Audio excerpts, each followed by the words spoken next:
Non-Doership in Worldly Life. There is a well-established Hindu tradition which prescribes 4 stages of life, asramas, for serious spiritual seekers. Brahmacharya, celibate study. A long period of scriptural study prior to marriage, usually in an institution which specializes in Vedic scholarship. Grihastha, marriage and family.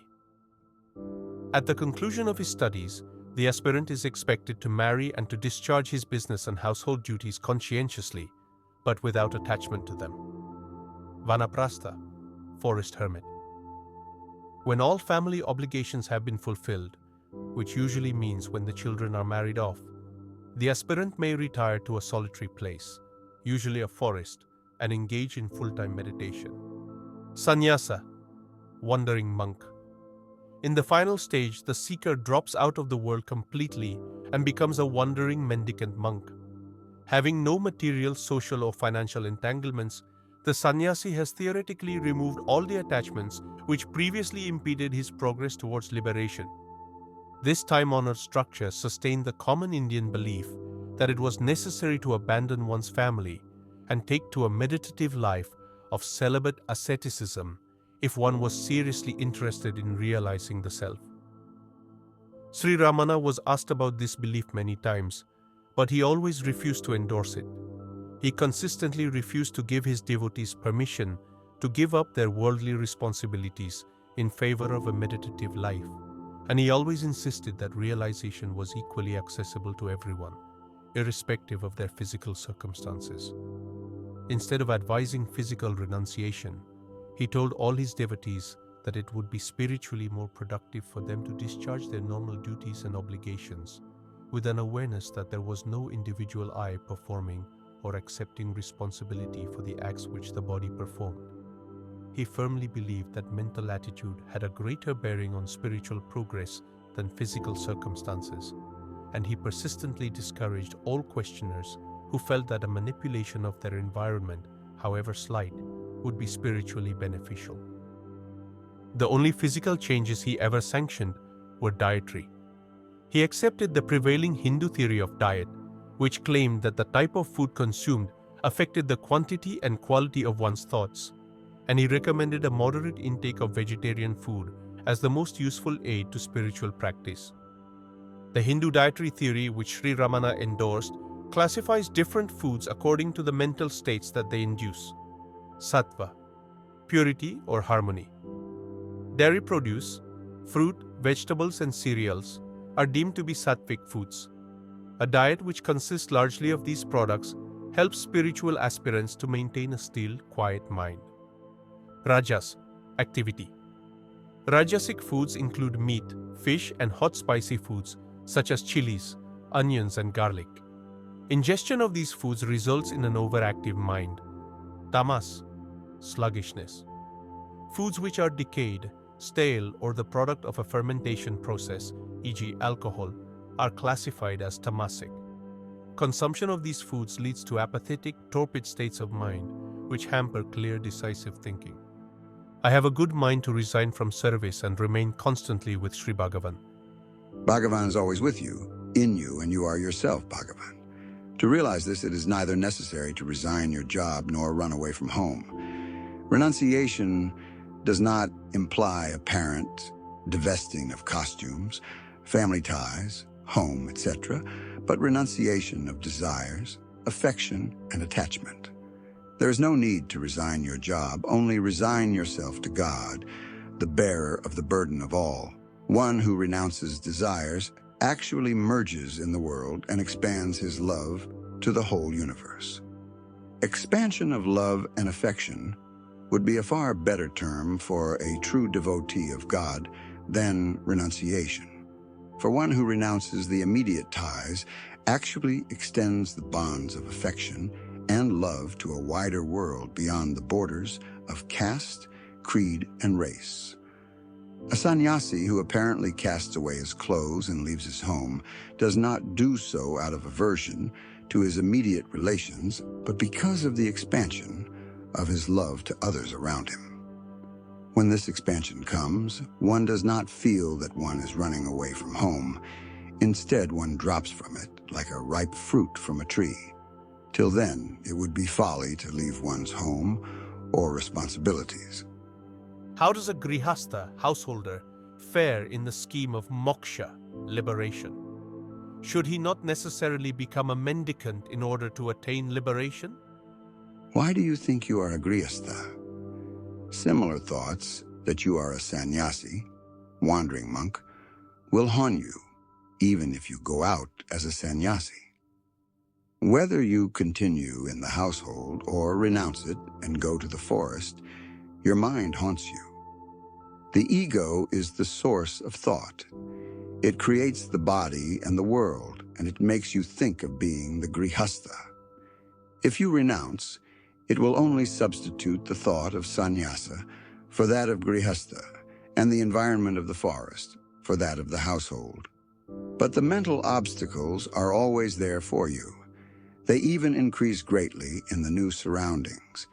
It is no help to change the environment. The one obstacle is the mind, and it must be overcome, whether in the home or in the forest. If you can do it in the forest, why not in the home? Therefore, why change the environment?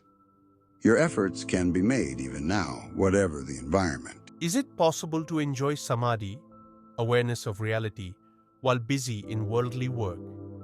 The feeling, I work, is the hindrance. Ask yourself, who works? Remember who you are. Then the work will not bind you. It will go on automatically.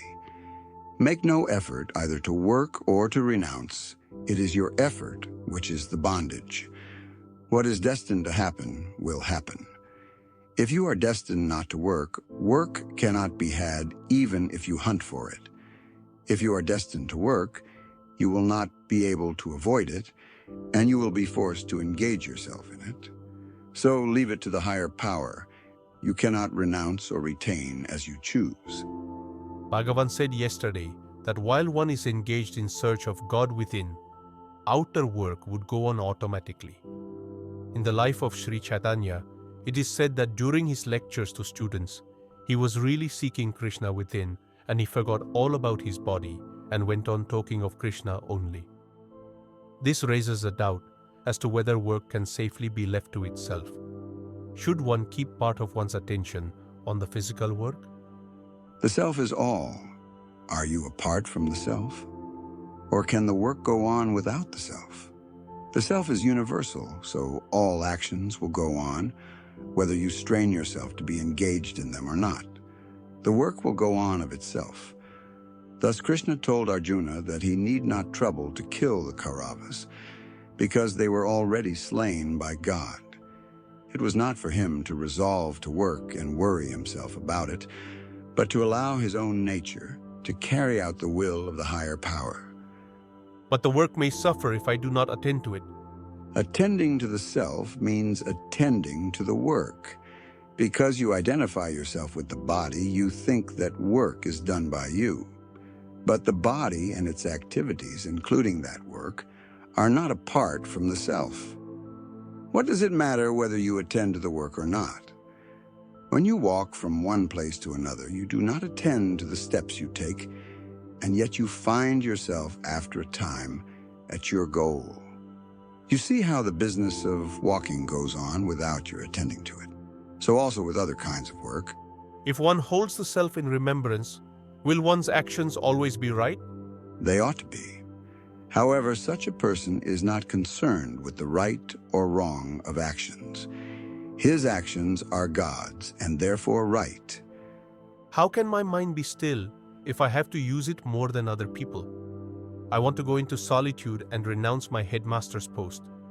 No. You may remain where you are and go on with the work. What is the undercurrent which vivifies the mind, enables it to do all this work? It is the self. So that is the real source of your activity. Simply be aware of it during your work and do not forget it. Contemplate in the background of your mind even whilst working. To do that, do not hurry. Take your own time. Keep the remembrance of your real nature alive, even while working, and avoid haste which causes you to forget. Be deliberate.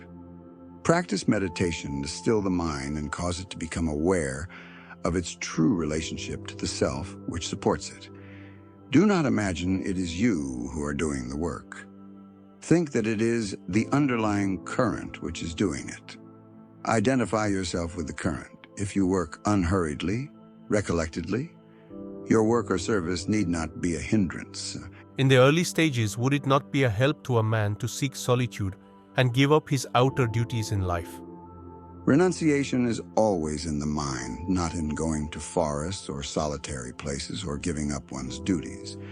The main thing is to see that the mind does not turn outward, but inward. It does not really rest with a man whether he goes to this place or that, or whether he gives up his duties or not.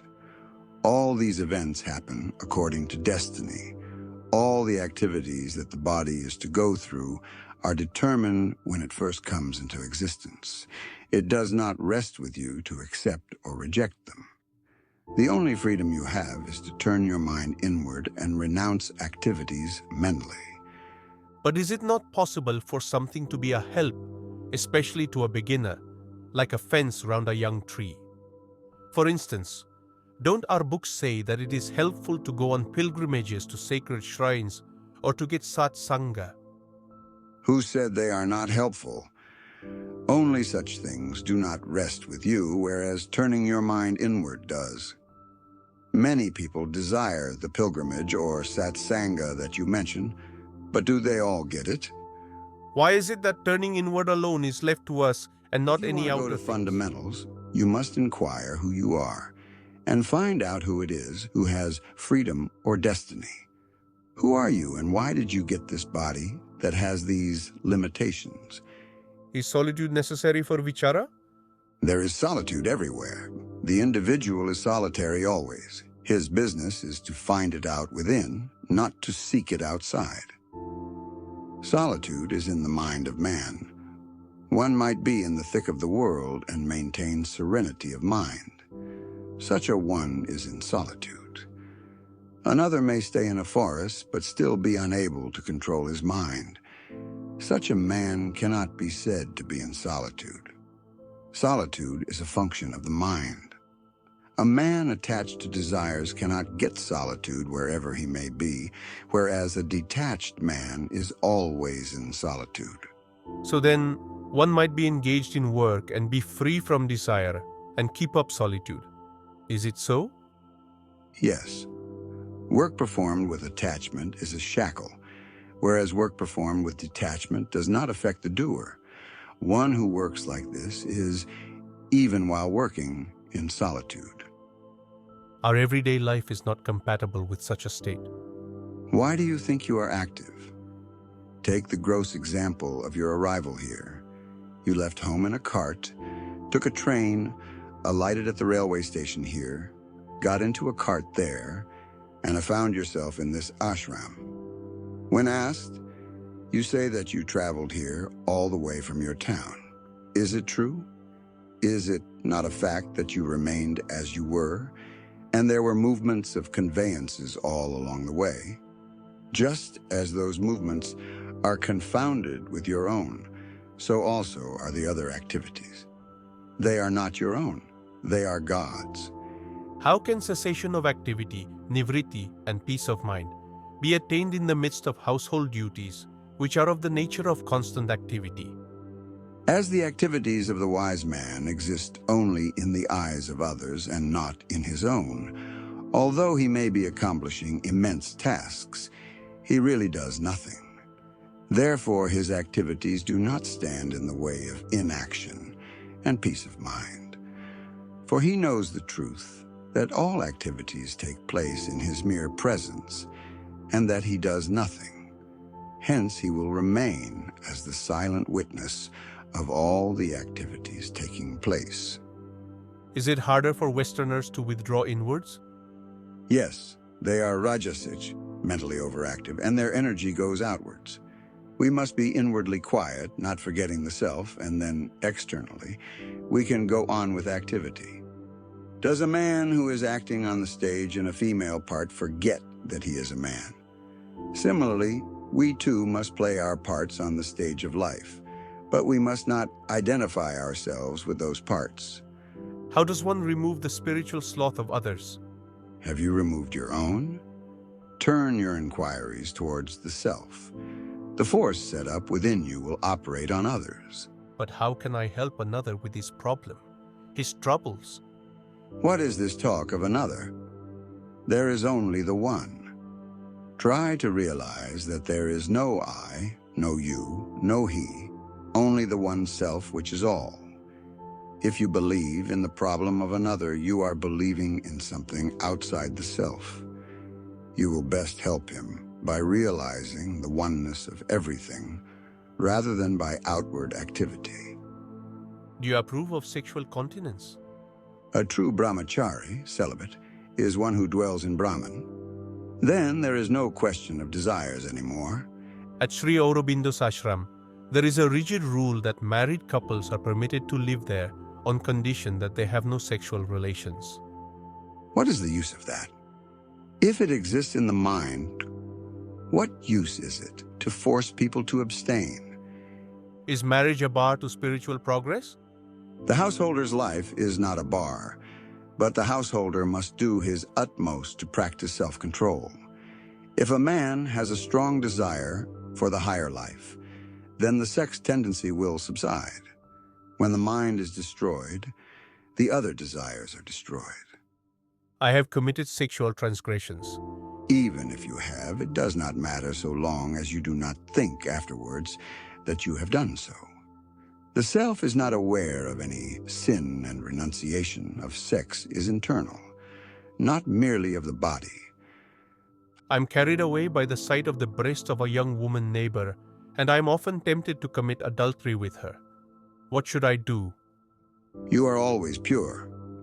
It is your senses and body which tempt you and which you confuse with your real self. So first know who is tempted and who is there to tempt.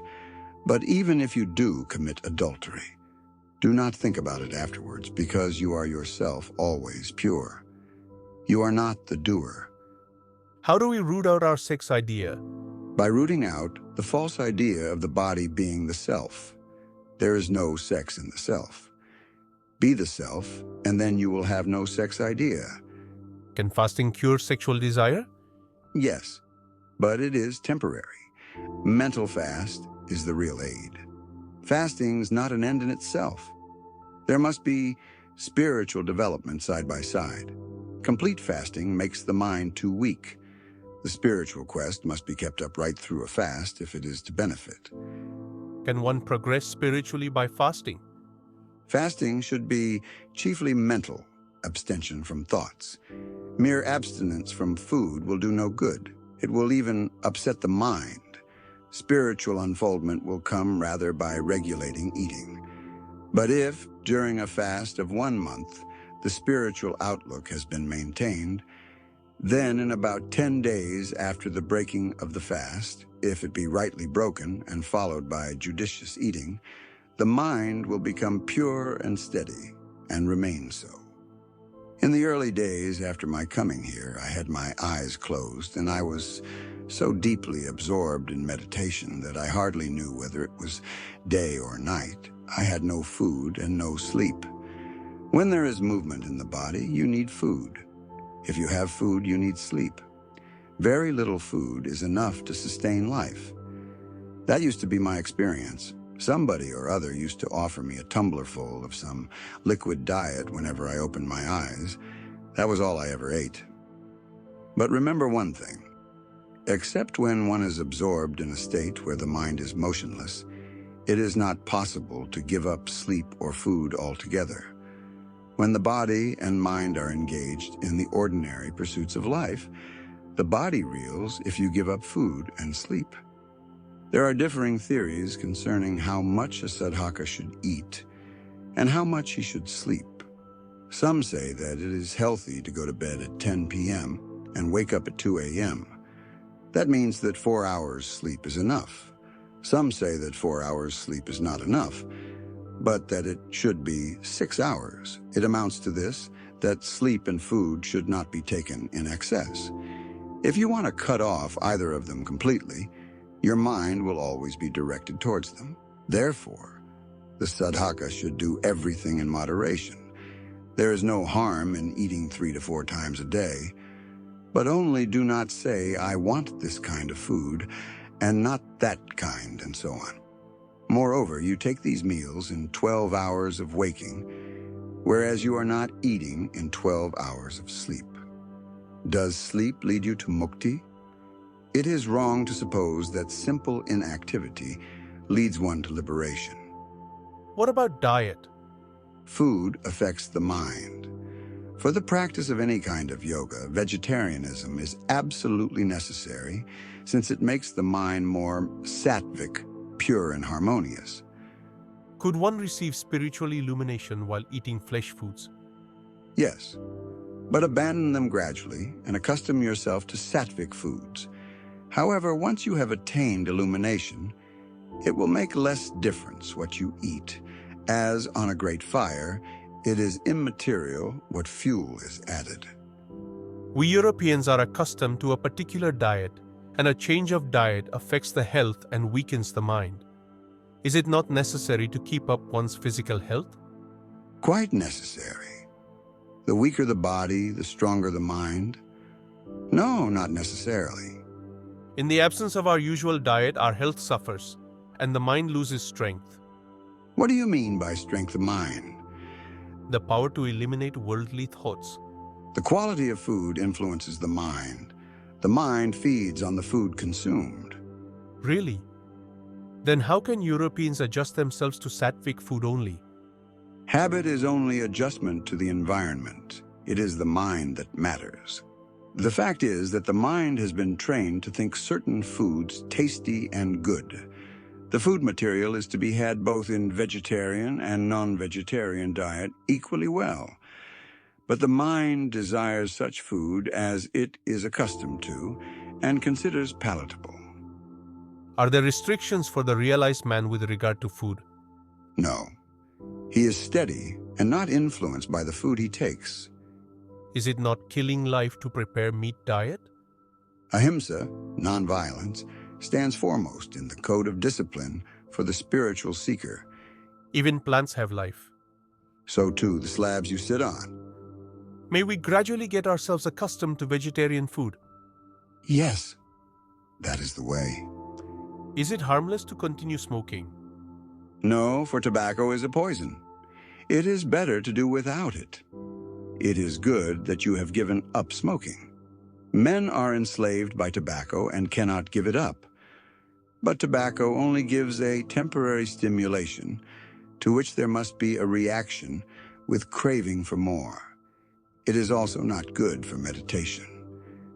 Do you recommend that meat and alcoholic drinks be given up?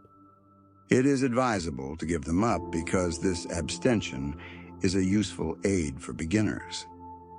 The difficulty in surrendering them does not arise because they are really necessary, but merely because we have become inured by custom and habit to them. Generally speaking, what are the rules of conduct which an aspirant should follow? Moderation in food, moderation in sleep, and moderation in speech.